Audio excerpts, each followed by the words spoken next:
இந்த காம்பினேஷன் பற்றி நீங்கள் கேள்விப்பட்டிருப்பீங்களா? ஓகே, ரஹ்மான் சாரும் வந்துட்டு பிரபுதேவா சாரும் இணைஞ்சு பண்ணுறாங்க அப்படின்ட்டு.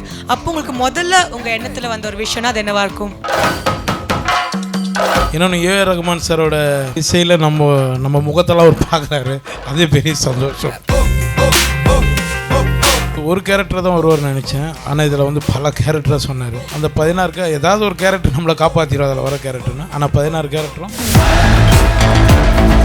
மூன்வாக் திரைப்படத்தினுடைய ஆடியோ லான்ச்சில் இருக்கும். நம்மளோட திரு யோகி பாபு அவர்கள் இணைஞ்சிருக்காரு. வணக்கம் சார். வணக்கம். எப்படி இருக்கீங்க? நல்லா இருக்கு. நீங்களாம் எப்படி இருக்கீங்க? ரொம்ப சந்தோஷமாக இருக்கும். உங்களை பார்த்ததுல அவ்வளோ ஹாப்பியாக இருக்குது. So first time Manoj sir இந்த கதையை உங்ககிட்ட சொல்லும் போதும் இந்த காம்பினேஷனை பற்றி நீங்கள் கேட்கும் போதும் எப்படி ஃபீல் பண்ணீங்க? ஃபஸ்ட்டு வந்து சார் வந்து மீட் பண்ணி பேசும்போது இந்த கதை வீட்டில் தான் சொன்னார். சொல்லும்போது ஒரு கேரக்டர் தான் வருவார்னு நினச்சேன், ஆனால் இதில் வந்து பல கேரக்டராக சொன்னார். அந்த 16 ஏதாவது ஒரு கேரக்டர் நம்மளை காப்பாற்றிடும் அதில் வர கேரக்டர்னு. ஆனால் 16 கேரக்டரும் சூப்பராக இருந்தது. அதனால் ஓகேன்ட்டேன் நான். சொல்லியிருந்தாங்க 16 கேரக்டர், ஒரு கேரக்டரே நீங்கள் எப்படி இருந்தாலுமே ஒரு வெரைட்டி கொடுத்துருவீங்க. எங்களுக்கு ரிவீல் பண்ணுறேன்னா இல்லை அந்த கொஸ்டின் கொடுத்துருக்காங்க, பிரச்சனை இல்லை.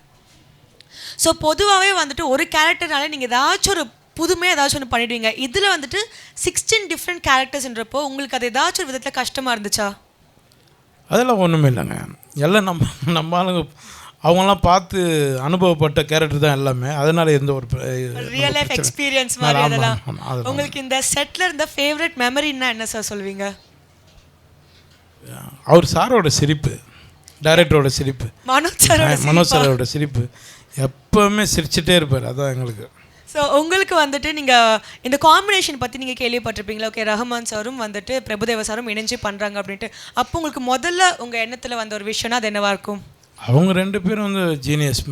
என்னென்னா அவங்க ஆரம்ப காலகட்டத்திலேருந்தே 2 பேரும் ஸ்டார்டிங்லேருந்து பயணிச்சுட்டு வராங்க.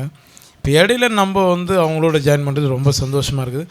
இன்னொன்று ஏஆர் ரஹ்மான் அவரோட இசையில் நம்ம முகத்தெல்லாம் அவர் பார்க்குறாரு, அதே பெரிய சந்தோஷம்.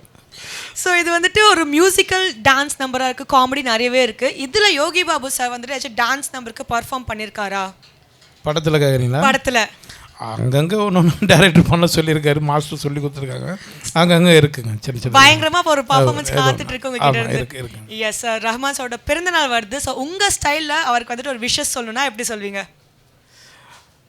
வழக்கம் போல் சொல்கிறது தான் சார். நீங்கள் 100 ஆண்டு காலம் சந்தோஷமாக இருக்கணும் சார். என்றும் உங்களை முருகப்பெருமான் உங்களை காக்கணும் சார். நன்றி சார். Thank you so much. உங்களுக்கு all the very best for future projects. Thank you madam. எல்லாருக்கும் ரொம்ப நன்றி.